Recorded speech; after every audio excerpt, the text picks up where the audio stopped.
Oi, gente, tudo bem? Eu sou o professor Rony Barbosa e este é o canal Cultivando Pedologia. Sejam bem-vindos. Lembrando que este canal é um oferecimento dos cursos de graduação em Engenharia Agronômica e pós-graduação em Ciências Agrárias da Universidade Federal do Piauí, ambos localizados aqui no campus Professora Sinobelina Elvas, em Bom Jesus. E hoje nós vamos conversar um pouco sobre os processos de formação do solo. Então, não sai daí que a gente volta depois da vinheta.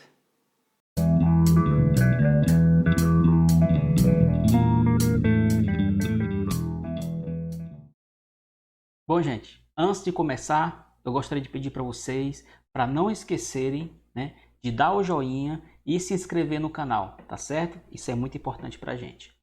Bom, falando sobre os processos de formação do solo, você já se perguntou por que quando você compara os solos, eles são tão diferentes? E por que quando você olha dentro de um único perfil, você percebe diversas diferenças entre os horizontes? Bom, essas diferenças, elas ocorrem em resposta à atuação dos diferentes, né, processos de formação do solo. Esses processos, eles vão promover mudanças nas infinitas características físicas, químicas e biológicas do solo. E essas diferenciações, elas vão ocorrer ao longo do tempo. Não é uma coisa assim muito rápida, alguns deles pode ter um efeito em um curto espaço de tempo, mas em geral elas ocorrem num longo período de tempo. E essas observações, essas diferenças, você vai conseguir perceber comparando diferentes indivíduos, né, no espaço, ou comparando um único indivíduo, olhando seus horizontes. Infinitas são as possibilidades.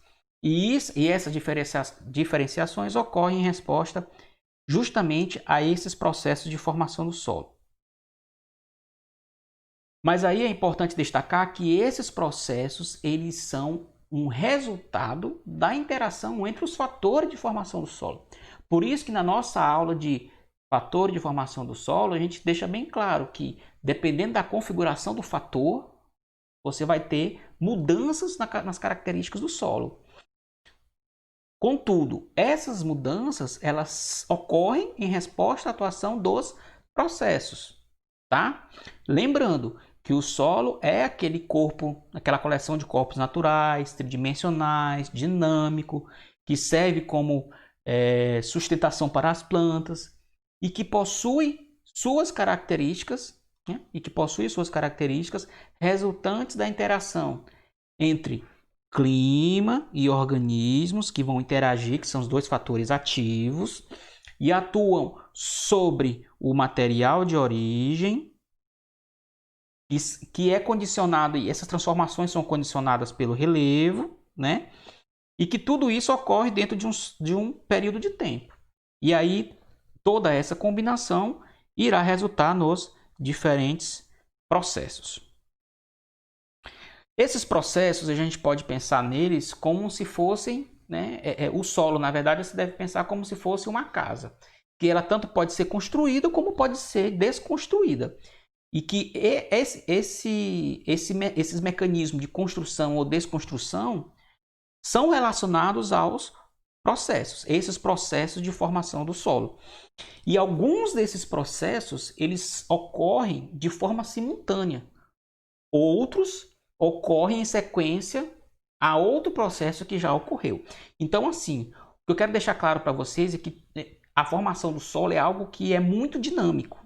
E não tem como a gente olhar para um indivíduo, quando eu falo indivíduo, entende-se solo, a gente não pode olhar para esse indivíduo e achar que um único processo foi responsável pela formação dele. Não, não é muito bem assim. É um pouco mais complexo, ok? E com o tempo, com a maturidade profissional, à medida que se vai estudando diferentes solos, se vai percebendo algumas características onde você consegue dizer, opa, aqui a gente percebe uma atuação mais intensa de determinado processo.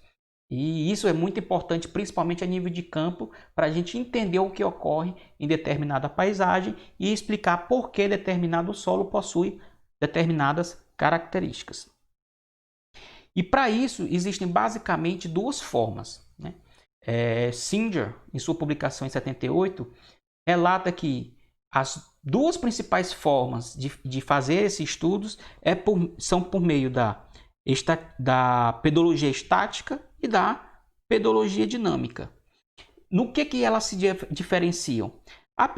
Na pedologia estática, você faz observações de campo, análises de laboratório, e aí você faz essas análises, né, dessas amostras que você retirou no campo, fez a sua observação no campo, coletou as amostras, levou para o laboratório, analisou, e aí você vai juntar tudo isso e fazer uma análise. Né? Uma análise que eu digo num sentido de interpretação daqueles resultados para o objetivo que você tá buscando. Né? E a outra forma que a pedologia dinâmica, é monitorar in situ. Né? Você vai lá no campo e vai estar monitorando por meio de equipamentos. Né?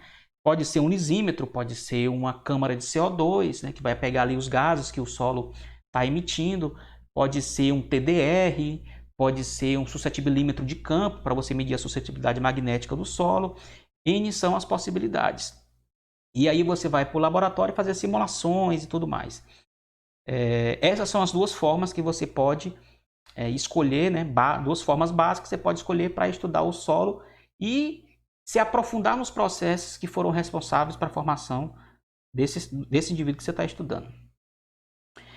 E esses processos, pessoal, eles são, pensando aí agora num único indivíduo, eles são responsáveis pela diferenciação entre horizontes, né? Isso dentro de um único indivíduo ou indivíduos distintos. Eles vão ter horizontes com características distintas. Mas por que são distintas? Como eu falei no início, por causa da atuação desses processos. E uma das formas de você fazer essa observação é trazendo para si as ideias de Simonson, né? Onde ele afirmava que você poderia estudar essas diferenciações considerando 4 grandes processos. Né? Quatro grandes processos. Lembrando sempre nessa sequência, né? Que pode ser adição, 1. Perda, 2. Translocação, 3. E transformação, 4. Não que um vai acontecer depois do outro, mas eu vou já explicar o porquê que é bom a gente pensar sempre dentro desse contexto de 1, 2, 3, 4. Tá? A adição, os nomes eles associam rapidamente o que pode acontecer no solo. Adição, algo pode ser adicionado. O que? Matéria orgânica, sedimentos, cálcio, magnésio, enfim. Perdas, retirada de material. Pode ser por erosão, pode ser por lixiviação, etc. Translocação, mudança, né, da localização de determinado componente de um local do solo para outro. Normalmente ocorre no sentido vertical, mas a gente já sabe, né, que isso também pode ocorrer no sentido horizontal. Transformação, quando você tem uma mudança química, seja no componente mineral, seja no componente orgânico do solo. Né? A gente vê que isso são 4 grandes processos mesmo. É por isso que na literatura aqui no Brasil, a gente vai ser comum a gente encontrar termos como processo gerais. Esses são os nossos 4 processos gerais. Né?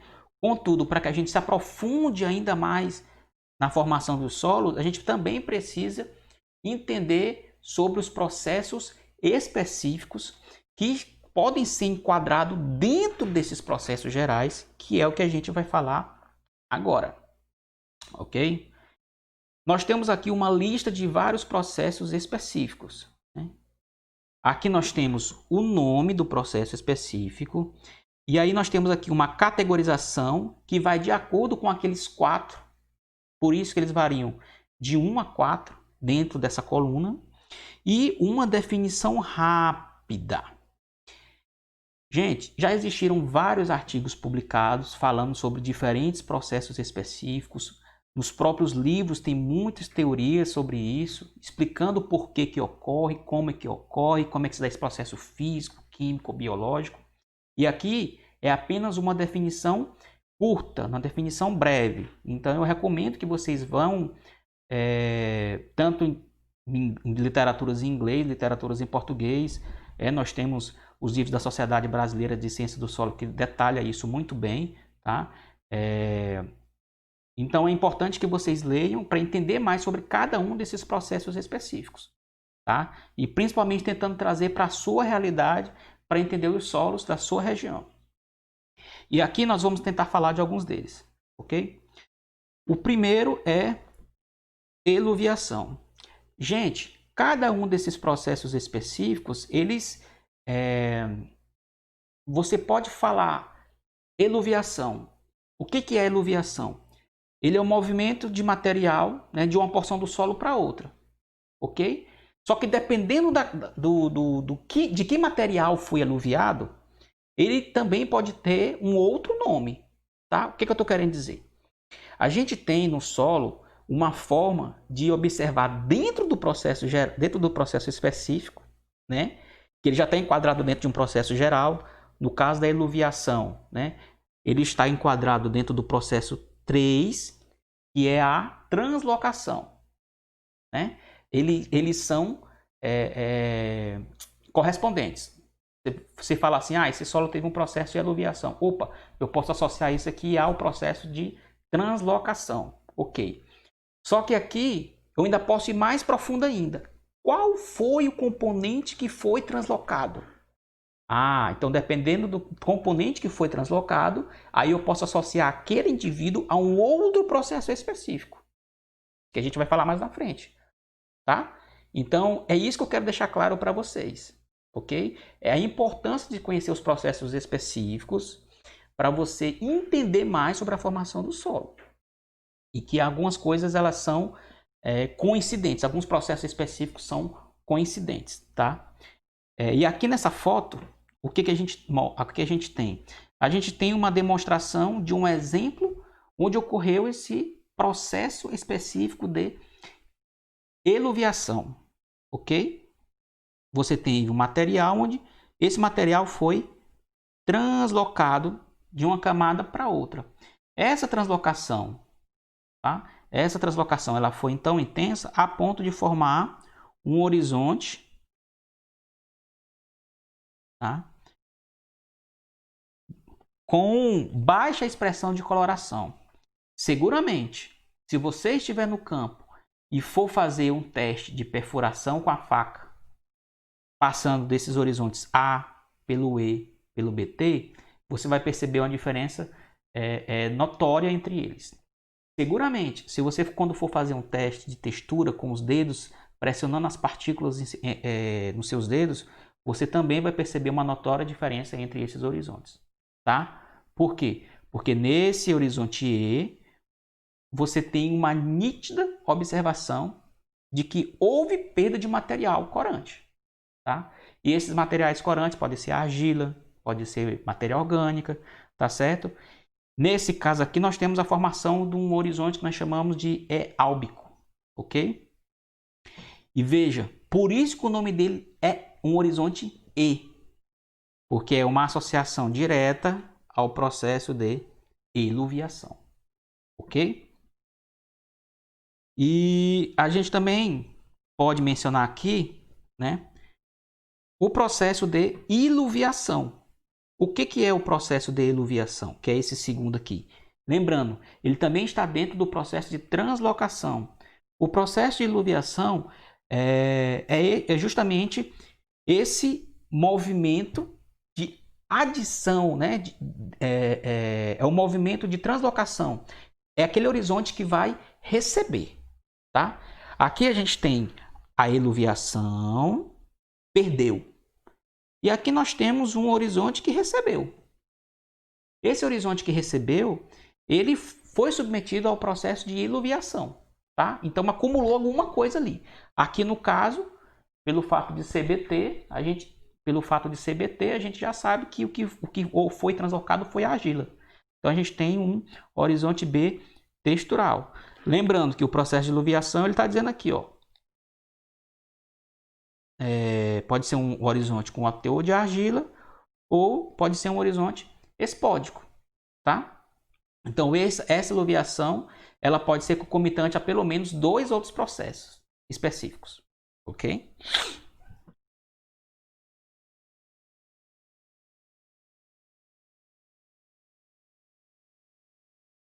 Aí nós temos também aqui a lixiviação, né? Que é a perda desses materiais. Você tem aí o processo, como lá a gente viu no intemperismo, né? Você tem aí a transformação de material e aí parte desse material pode ser retirado, lixiviado. Então, essa retirada, essa perda, ela está associada ao processo específico de lixiviação e que, por consequência, está associado ao processo geral de perda, ok? Enriquecimento, que é a adição, né? Olha o umzinho aqui, ó, adição de material ao solo, ok? Nós temos também aqui a erosão superficial, tá? Perda novamente. Cumulização, que é a adição de material por erosão eólica, erosão hídrica ou até mesmo atividades humanas. Se você pega um horizonte que você tem aí que passou por um processo de manejo intenso, provavelmente você vai encontrar aí um teor, né, um teor de bases trocáveis, por exemplo, diferente da sua configuração natural. Então aí você já pode associar isso a um processo específico de cumulização, tá?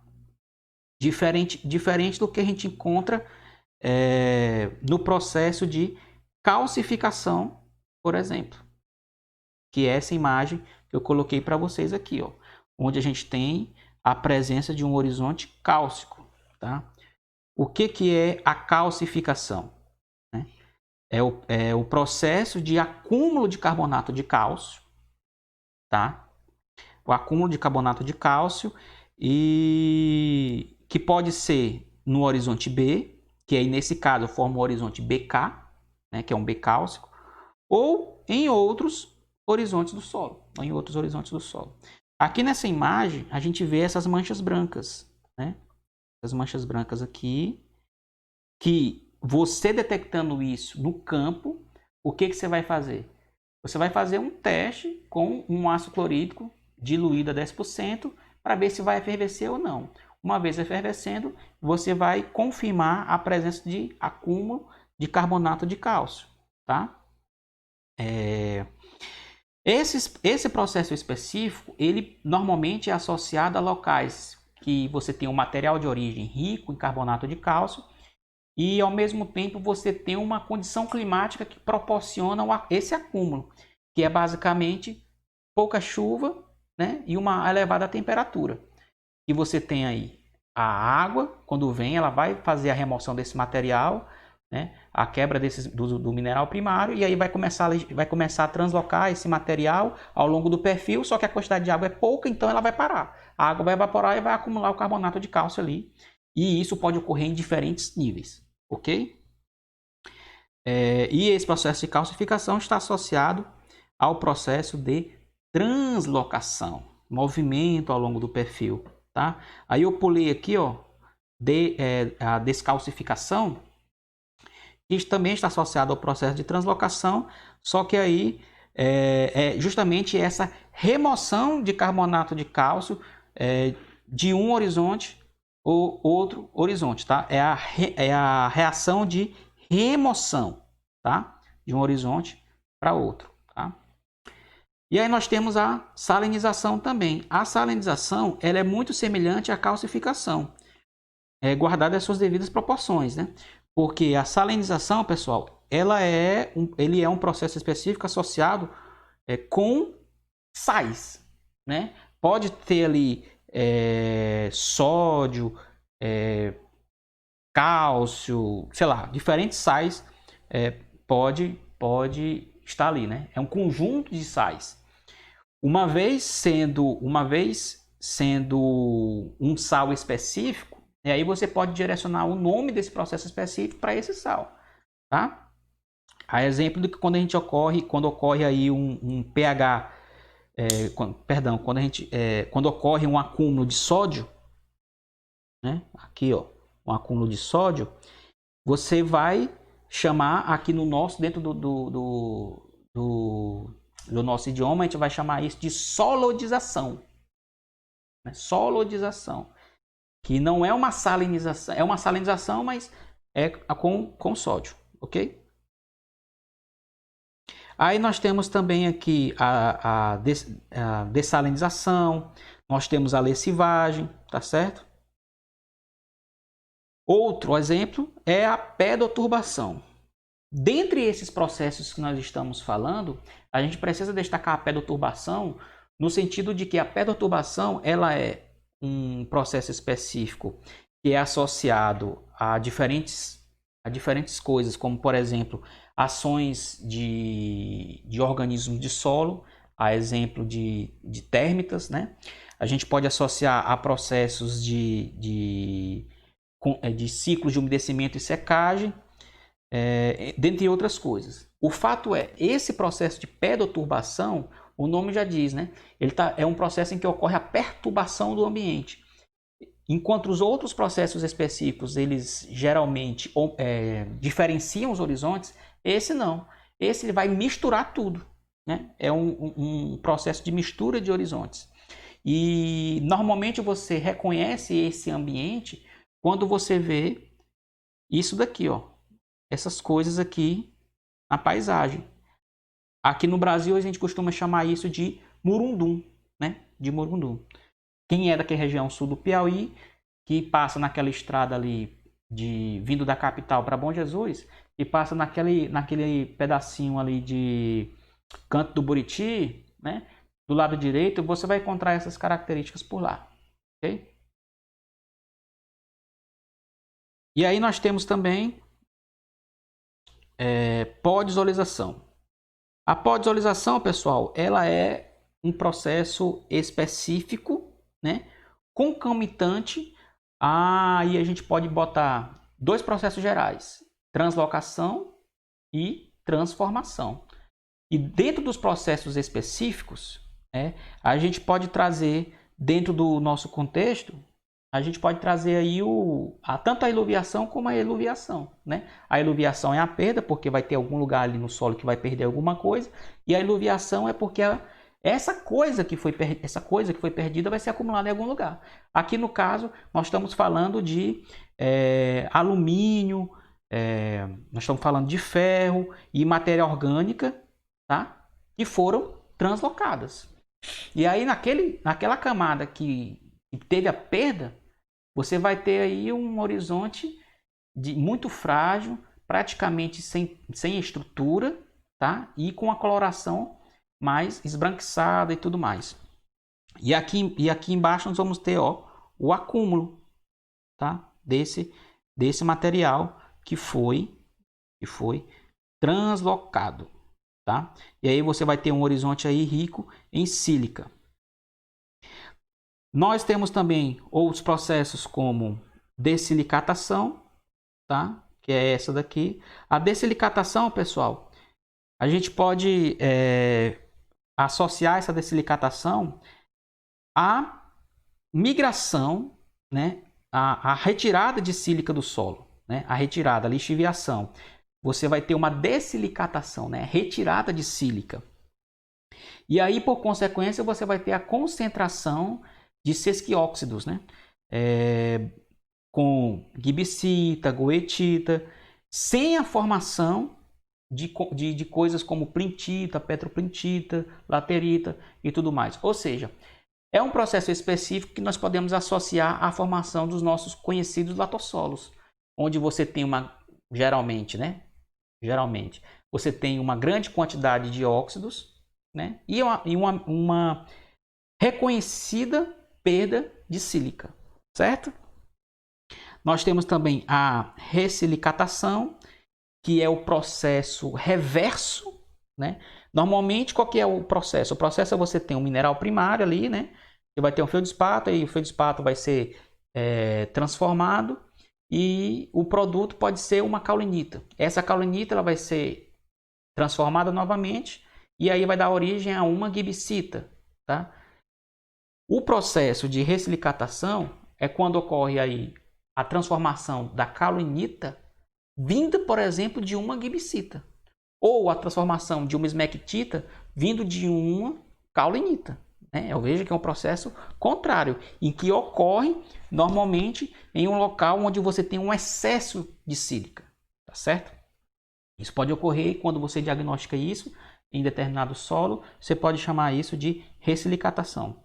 Aí nós temos também decomposição, né, que é a quebra de materiais orgânicos ou minerais, a síntese de novas espécies minerais ou de novos componentes orgânicos, melanização, que é um processo específico que corresponde ao escurecimento do horizonte do solo, do horizonte superficial, associado aí principalmente ao acúmulo de matéria orgânica. A littering, que é quando ocorre um acúmulo de serrapilheira no solo, na superfície mineral do solo. Essa serrapilheira, quando ela entra em decomposição, aí você consegue diagnosticar a umificação, que é a formação de humus.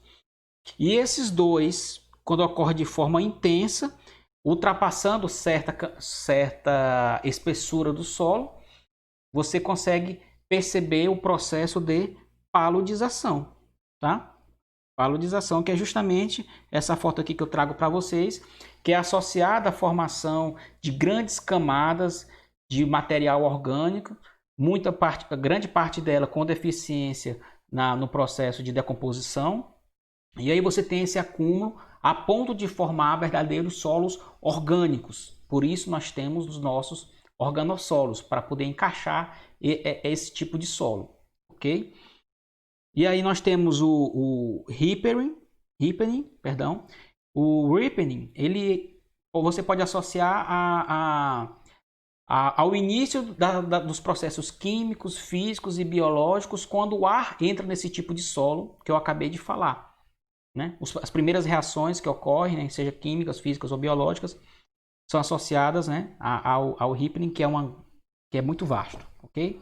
A mineralização, que é o lançamento, a liberação de óxidos através da decomposição da matéria orgânica. E aí nós temos esse grupo de processos específicos que está mais associado à formação da coloração mais marrom, avermelhada, né, vermelha, em decorrência do lançamento de óxidos e hidróxidos de ferro. Temos também a gleisação, que é basicamente a formação desses solos com a matriz toda cinza, em decorrência da redução do ferro, e que ocorre em condições anaeróbicas. E nós temos esses dois processos que indicam uma formação de poros e outro a destruição deles, ok? Ou entupimento dos poros. Esse aqui é a formação e esse aqui é o entupimento e descontinuidade desses poros. Espero que vocês tenham gostado. Essa foi nossa aula sobre processo de formação do solo. Não esquece de curtir o vídeo e assinar o canal. Até a próxima.